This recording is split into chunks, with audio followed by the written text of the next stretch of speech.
Hey, this is Pinky. How are you doing today? Quick question. Who runs this city? Who runs this? Who is responsible for what goes on here? Let's look at the definition of the city first. That'll help us find out who's responsible. So a city is a large human settlement with a foundation for citizens to choose a more meaningful lifestyle.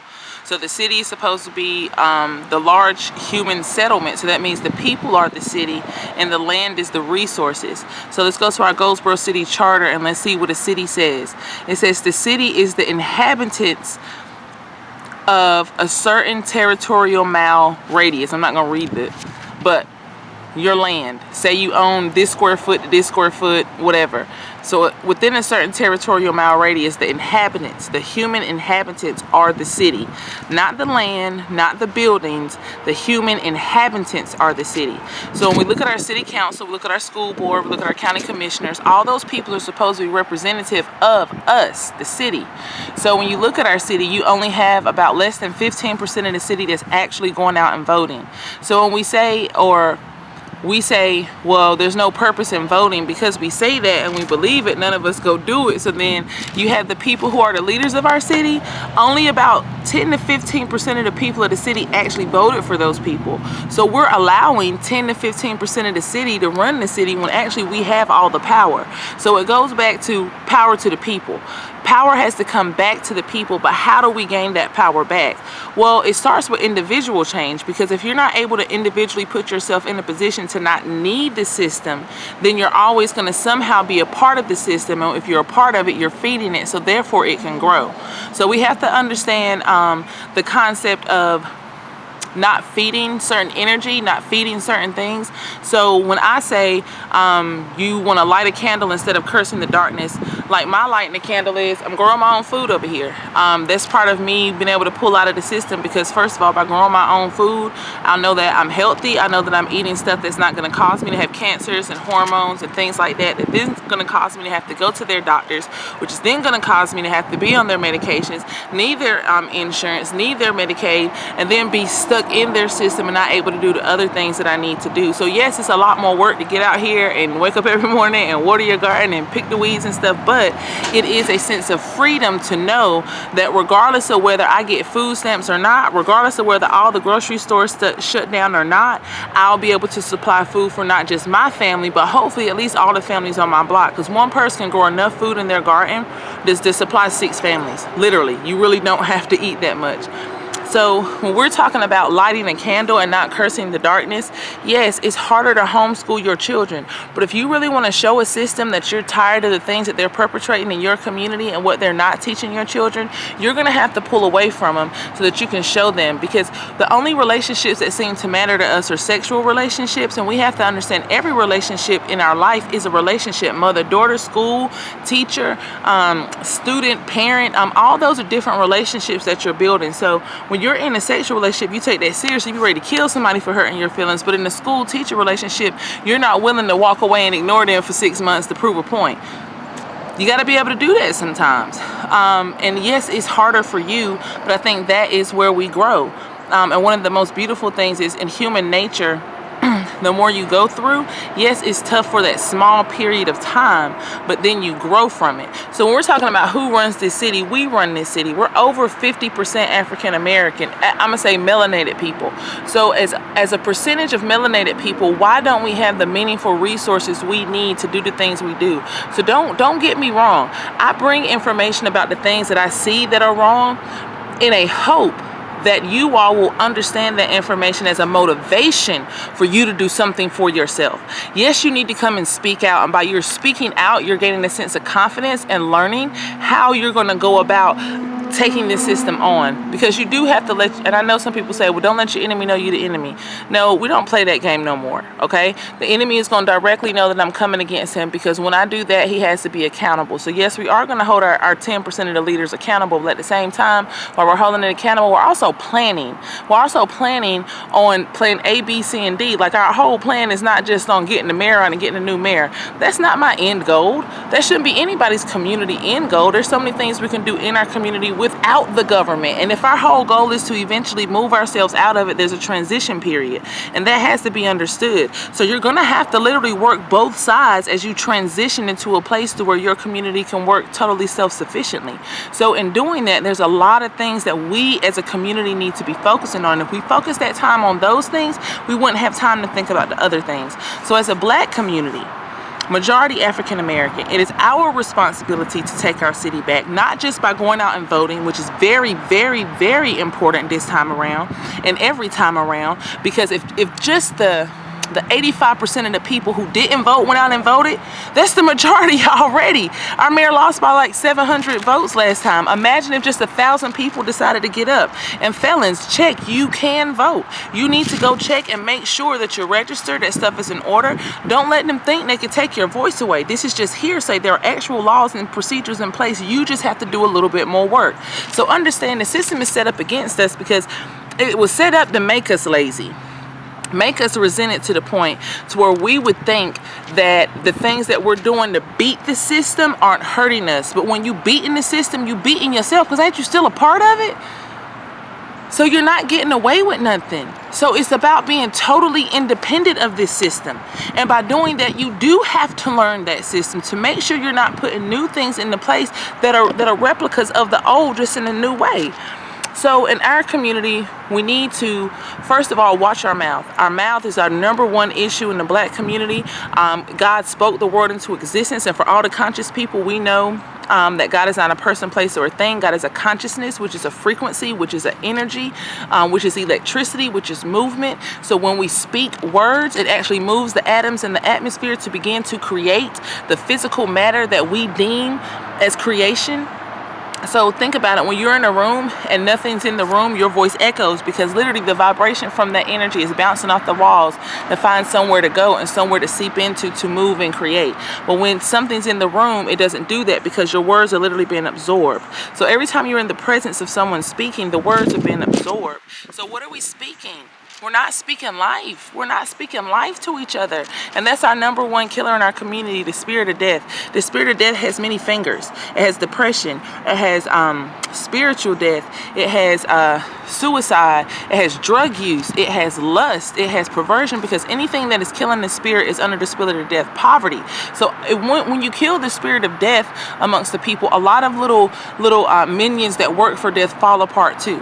So when we look at that, first of all, watching our mouth. Ephesians 4:29 says, do not let any unwholesome talk come out of your mouths, but only what is helpful for building others up according to their needs, that it may benefit who listens. So therefore, there is no need in talking about somebody. You speak life into somebody. You say, I know that sister, she's been having a hard time with this drug problem, but I'm speaking that she's going to be healed. I'm speaking that these drugs ain't going to hold her no more. I'm speaking that she's going to be better than what she is, and you have to see her that way. And every time you see her, you treat her as if she can be sober. And you don't put things in people's atmosphere that's going to entice them to hurt them. So if you know your friend is going through and they sat in the press, people don't need you to come give them a drink.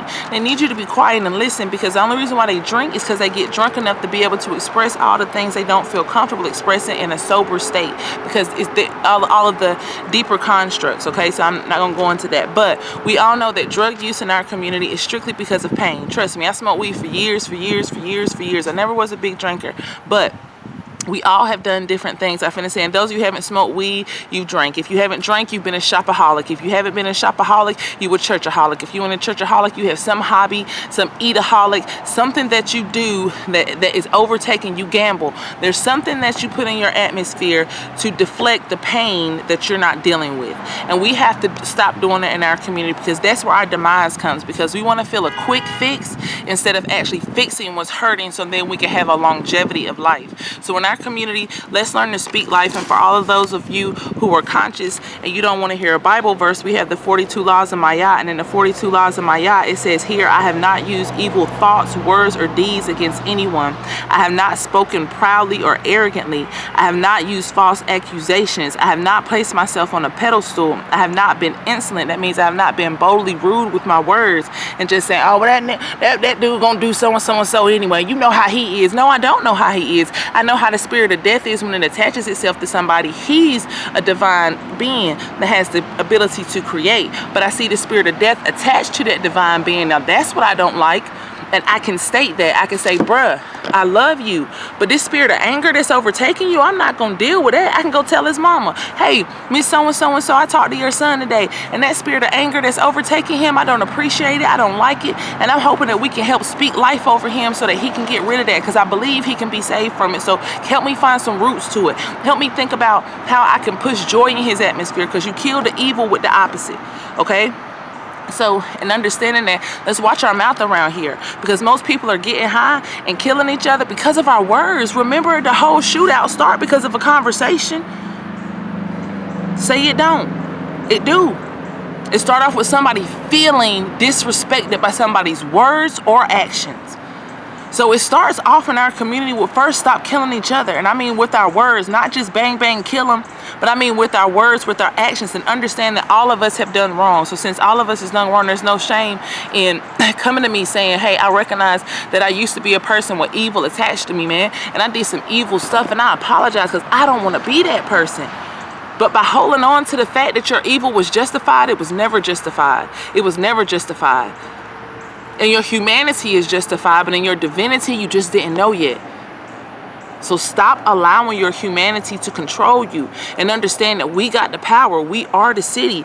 And just in going to our faith, it says, if your faith is not confronting injustice and oppression, it is not faith. It is just a culture. It is just a form of patriotism. So if the faith that you have for whatever you believe in, if it's not confronting the things that are wrong and unjust in your life, and let's focus, city. We're not just focusing on the people who are running the city. We talking to you now. We talking to you individually. What you doing in your daily life that is inciting a riot in our city, that's bringing the spirit of death in our city? What are you doing with your words? What are you doing with your personal actions? What are you doing for 15 minutes? Because it say right here, like I said, if you don't want to read a Bible verse, right here in the 42 laws of Ma'at for all our conscious brothers and sisters. You feel what I'm saying? It says, I will not have evil thoughts, words, or deeds. So you can't be sitting around plotting. You can't be sitting around thinking how you're going to get revenge on somebody. You are a God. You are living divinity. The only thing I can plot is creation, because out of chaos comes creation. Out of the chaos comes the new. So I'm just saying, we're supposed to be a new city around here. I know, honestly, there's a lot of things that I don't discuss on Facebook, but if you would like to